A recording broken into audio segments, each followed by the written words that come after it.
So we're going to talk about Pascal's triangle. So it's a sequence of numbers that follows a specific pattern. So as you can see, along the edges we have ones continuing down, and then the number in the next row is the sum of the two numbers directly above it. So in this case, 1 plus 1 equals 2. 1 plus 2 is 3, 2 plus 1 is 3, 3 and 3 is 6, 1 and 3 is 4. And I stopped at row 5, but this can go on forever. So Pascal's triangle has some useful applications to permutations and combinations. So first, we'll start with an example. If we have this arrangement and we want to see how many different routes can we take, or how many different ways could we spell Pascal from this, we can mold this to look like Pascal's triangle.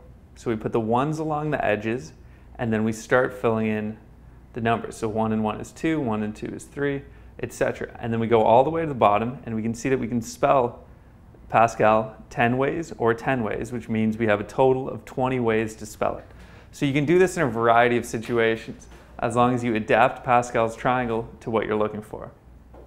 Pascal's triangle has another useful application when it comes to expanding binomials. So binomial theorem is the expansion of binomials to whichever exponent you want, represented by n.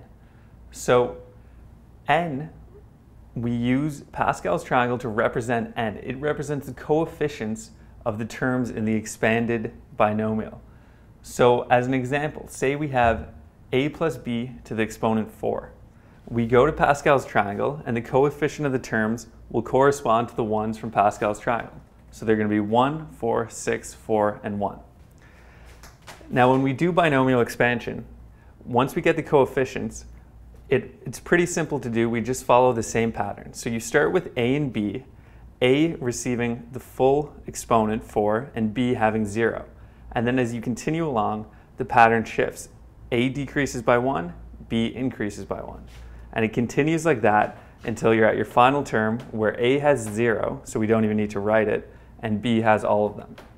And the coefficients, as I said before, correspond directly to Pascal's triangle. So if n was 5, you'd use the 5th row.